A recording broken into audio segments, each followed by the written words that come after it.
I think for a lot of golfers, when we talk about pitching shots, most people think, well, I've got one that says P on the bottom, pitching wedge, so that must be the club that I want to use. And largely, yeah, a pitching wedge might be a club that we can use. But for some shots, we're actually going to want to change the clubs and vary the clubs. And we can still strictly hit pitching shots, even though we're not always using a pitching wedge. And I think some people struggle with their pitching shots because they're using the wrong club. They're visualizing a shot in their mind, choosing a club that isn't actually appropriate to hit that shot, and then trying to manufacture something.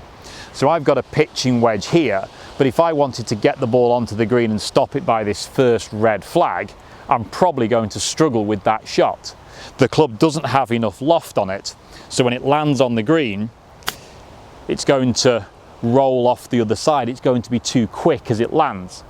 If I wanted to hit that shot that I've visualized in my mind, to pitch the ball from this slight downslope as well, over here, land it and put the brakes on, I'm actually going to need a much more lofted club, a sand wedge or even a lob wedge that has more angle. I can still pitch with my lob wedge or my sand wedge and it'll react in the right way.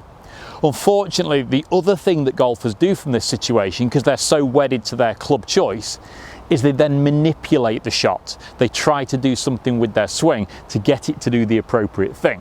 So it might be that they've got their pitching wedge, they're visualizing that shot, and they think, well, it's going to be tough to stop this, but I've got this club and I've got to use this club, so I'm going to play the ball further forwards in my stance. I'm going to try and lean back, I'm trying to try and scoop under the ball, and then they hit the ground and they don't hit a very good shot anyway because they had the wrong technique.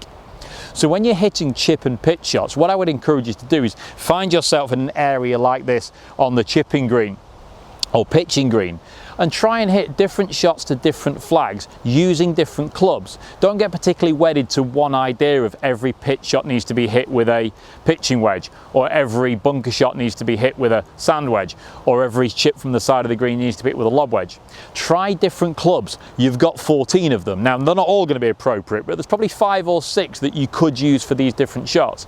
And depending on how much green I've got to work with, how much my landing area is, how big my rollout area is, it's going to use the appropriate club. And therefore, I can use the appropriate technique rather than trying to butcher a technique to try and get the shot to work. A standard pitching technique, we'd play the ball largely from the center of the stance. We grip down to control the club. We position the body weight towards the front half of the stance. From there, we have a shorter backswing and a shorter follow through. Now, ideally, the backswing and the follow through should mirror and match each other to be the appropriate length. And once they're the appropriate length, I can then judge the right power and hit the appropriate chip shot or pitch shot, using the proper club.